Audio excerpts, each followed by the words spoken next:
Bună, dragilor, și bine ați venit la o nouă citire. Dacă titlul te-a atras, înseamnă că ai aici cu siguranță un mesaj pentru tine. Îți mulțumesc pentru că mă urmărești, îți mulțumesc pentru că mi ești alături. Dacă vrei și tu astfel de citire, te invit oricând cu drag doar pe aplicația de tarot și astrologie Cristina Zurba, disponibilă atât pe iPhone cât și pe Android. Hai să vedem așadar mesaje, ce trebuie să știi. Ok, a început citirea. La baza pachetului avem 8-ul de cupe și asul de spade, regele de spade. Văd aici că e ca și cum ai dat la spate un anumit plan, o anumită strategie pe care ai făcut-o. De asemenea, văd foarte clar faptul că ești într-o perioadă în care ai luat decizii importante în viața ta sau urmează să iei, prin a da la spate, știu eu, ceea ce nu-ți mai folosește. De asemenea, văd pe cineva aici care abandonează ceva, cineva care renunță la un anumit lucru. În plan personal avem 2-ul de spade, deci uite, e ca și cum eviți să comunici.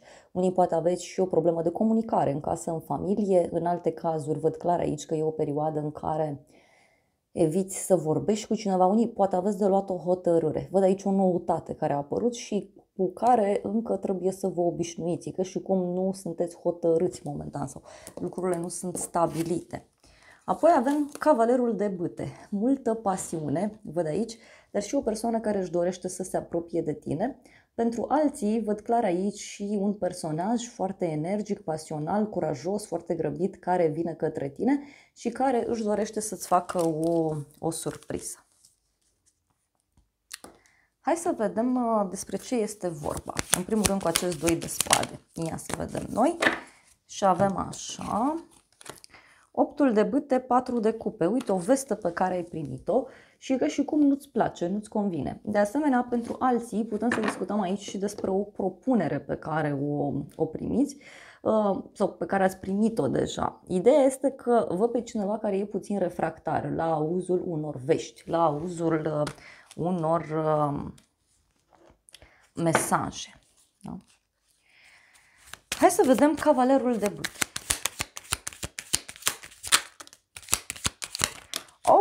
Tot cu cavalerul de bâte a venit clarificat, dar și cu spânzuratul, deci o conexiune cu zodia pești. Aici poate să fie și că cineva se grăbește să-ți fie alături, cineva se grăbește să ia legătura cu tine, să te contacteze într-un moment de nevoie. Ce mai văd aici este un personaj care cumva își poate schimba planurile doar ca să-ți fie alături. Da? Interesant. Văd pe cineva care... fie vine foarte rapid să te ajute, fie pentru alții poate să fie și un moment în care vă schimbați perspectiva asupra vieții, vă bucurați de tot ceea ce aveți în jurul vostru.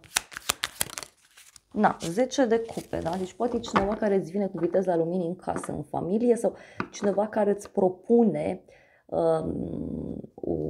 poate o întâlnire. Apoi avem aici 5-ul de bâte. E un moment în care fie te cerți cu cineva, fie unii poate aveți concurență la locul de muncă, e ca și cum vrei același loc, da, ca și colegul și atunci e puțină competiție. În alte cazuri, uite, aceste provocări vi se cere să le luați ca o joacă. Da? Ce mai văd e o oarecare gelozie, da? Fie din partea ta, fie din partea unei persoane apropiate ție. Apoi avem Marea Preoteasă, niște secrete pe care le afli. De asemenea, tot pentru tine, văd o persoană care își dorește să cunoască mai multe, e o persoană care își dorește să se apropie mai mult de tine.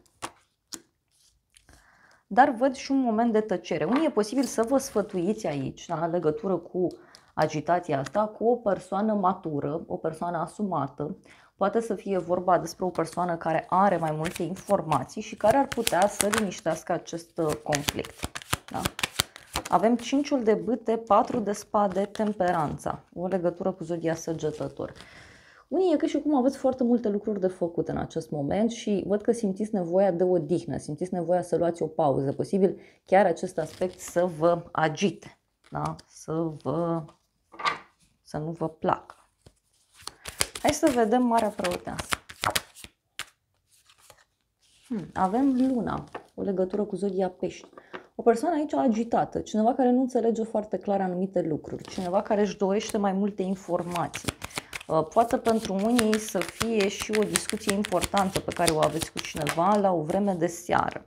Și avem magicianul. Deci, dragilor, aici cineva tace și face, cineva uneltește ceva. Poate pentru alții dintre voi să fie un personaj care nu înțelege multe lucruri și atunci reacționează într-un mod mai dur, poate într-un mod chiar mai impulsiv. Mai vreau un mesaj.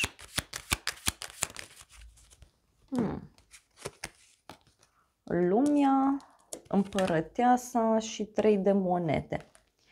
Avem așa o legătură cu zodia Taur, Balanță, mai avem și alte zodii fixe, Leu, Scorpion, Vărsător.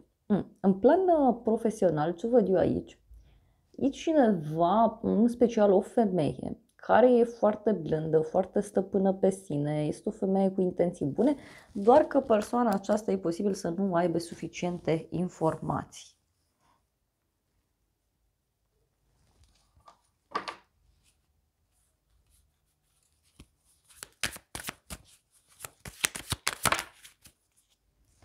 Treiul de cupe.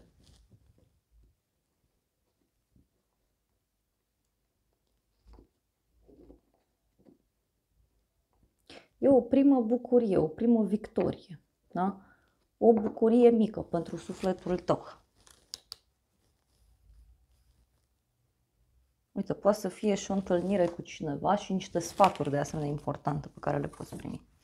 Surpriza, asul de cupe, wow, surpriza are legătură cu o veste bună, o veste de pace, de liniște, un sentiment nou pe care îl poți avea și avem și 4 de bâte. Surpriza e că dai la pace, da? Surpriza e o întâlnire în liniște și pace, fie cu persoana iubită, fie este vorba despre o atmosferă bună la locul de muncă, în urma unei vești care vine. Este o veste care aduce pacea, care aduce liniștea.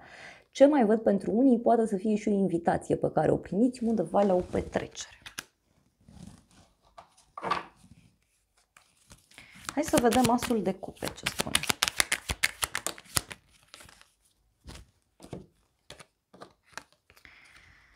Regele de monede, regina de monede, o conexiune aici cu o zodie de pământ, da? Taur, Fecioară, Capricorn, dar eu văd aici un cuplu, da? Un cuplu care, nu știu, poate îți vine în vizită, poate tu cu partenerul dați la pace în legătură cu ceva anume.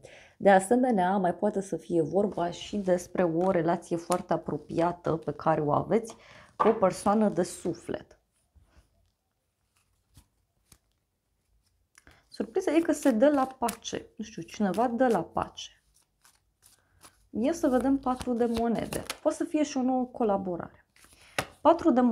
4 de bâte a venit clarificat cu justiția. Deci este clar aici o veste bună în legătură cu actele, în legătură cu un adevăr, în legătură cu o rezolvare a unei situații.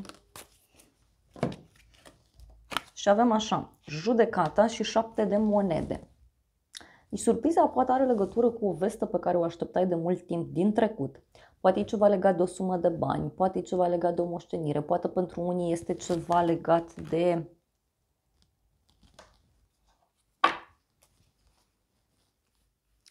un adevăr. Da? Poate să fie și faptul că te revezi cu cineva drag. Regina de spade. O legătură cu o zodie de aer, Gemeni, Balanță, Vărsător. Deci, dragilor, surpriza, cred eu, are legătură cu o clarificare foarte puternică și care îți poate aduce liniștea și pacea. Da? Pentru unii poate să fie și o vestă pe care o așteptați de la o haină de stat. Deși eu văd aici un răspuns pozitiv privind casa, familia, parcă îți vine cineva în vizită sau îți apare ceva, vine cineva către tine. Hai să vedem ce spune acest oracol. Care e surpriza?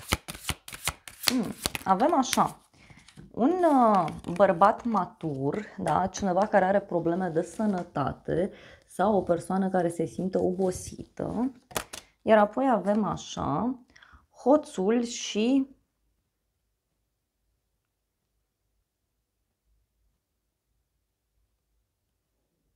casa. Da?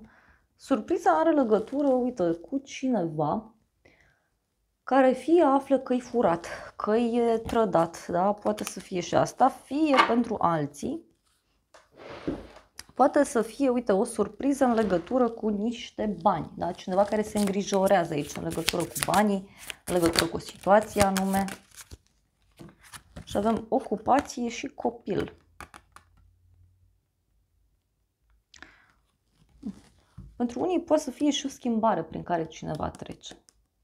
E o persoană foarte apropiată ție care trece prin niște schimbări destul de puternice.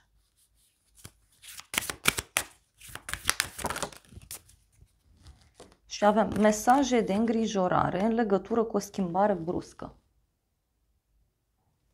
În legătură cu o îmbogățire bruscă, da? Niște bani care vin.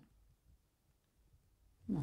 Deci aici, dragilor, eu cred că surpriza are legătură cu faptul că acest bărbat trece prin niște schimbări foarte bruște, schimbări bune. Poate și o persoană care e importantă și care încearcă să se apropie de tine.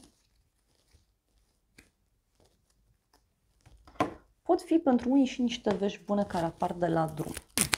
Să vedem ce zice tarotul meu. Deci e clar că surpriza vine cu o veste eliberatoare, dar avem aici, bineînțeles, și un personaj viclean. Deci o persoană care își urmărește foarte bine interesul, poate să fie o persoană cu două fețe, dar în același timp și o persoană foarte inteligentă. Da? Și avem o întâlnire și cununie relație. Deci surpriza aici are legătură cu o întâlnire pe care tu o ai, fie fizică, fie online, fie vorba pur și simplu de o discuție pe care o ai cu persoana aceasta. E o discuție de la suflet la suflet. Mai vreau un mesaj. Oh, dragilor! Și avem așa. Te dorește cineva și bucurie mare. Deci ce o să te mire? Ce o să te mire aici o bucurie foarte mare pe care o ai. Cineva care își dorește să se apropie de tine, cineva care ține foarte mult la tine. Și uite, e ceva ce tu îți dorești să realizezi și vei reuși. Da? Vei reuși. Dar are legătură și cu o hotărâre a unui om matur. Ia să vedem ce spune oracolul, nu? E ceva ce ajunge la un final, da? Ceva ce ajunge la o concluzie. Iar apoi avem ai încredere în visele tale. Ca și cum un vis devine realitate, da? Ceva începe să se concretizeze. E ca și cum apare o primă bucurie, o primă victorie și e ca o mică petrecere, ca o mică rezolvare. Mai vreau un mesaj. Oh, avem încrederea, este cheia către succesul, luna nouă în leu. Deci e ca și cum de aici pornește succesul tău, de aici pornește deschiderea ta.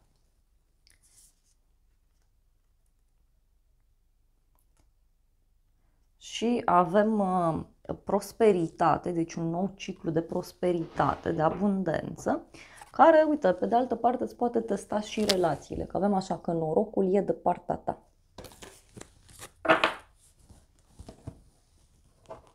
Ia să vedem.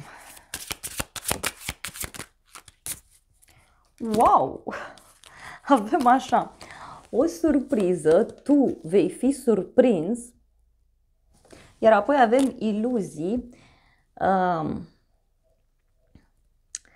Evită capcana greșelilor în legătură cu fanteziile. Aici e vorba de niște iluzii, da? Care cumva se șterg, care cumva se evaporă. Iar apoi avem recunoaștere. Universul te va ajuta să recunoști semnele și miracolele.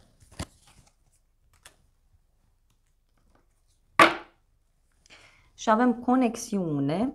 Conexiunea ta este eternă și nu poate să fie ruptă. Deci e ceva ce cumva e menit, e sortit să se întâmple așa.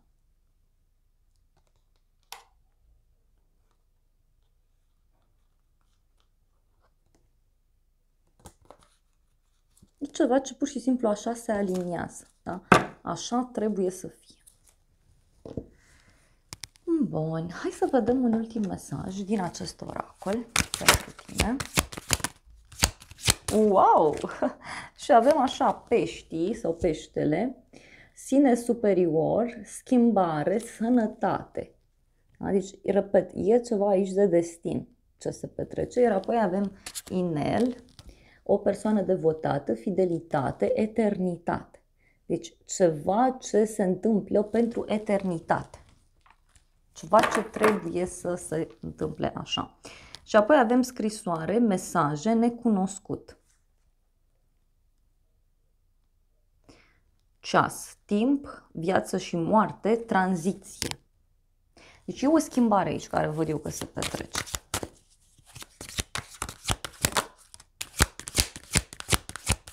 Oh, am ieșit o carte, n-am văzut-o.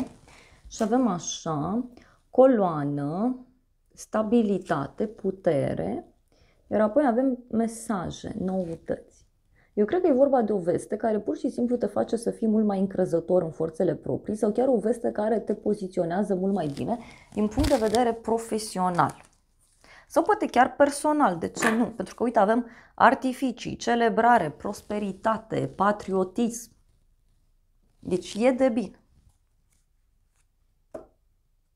Călătorie, noutăți. Deci, eu cred că e vorba de o bucurie foarte mare pentru tine aici. E ceva la care pur și simplu nu te aștepți să se alinieze într-un anumit mod. Hai să vedem ce spune și oracolul meu așa în încheiere. Hai să vedem mesaje. Și avem așa, luna iunie, cifra 6, zodia Gemeni, zodia Rac. Cineva dorește să te revadă.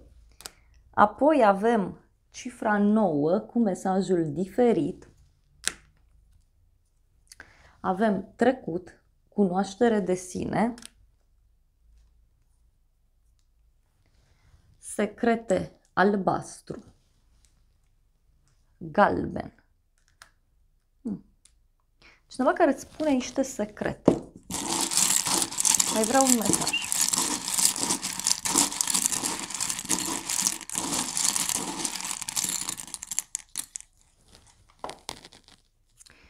Sfârșit, cifra 10, deci ceva se închide și tocmai asta ție îți dă multă bucurie. Apoi avem luna mai, cifra 5, zodia Taur, zodia Gemeni, te vorbește cineva de bine.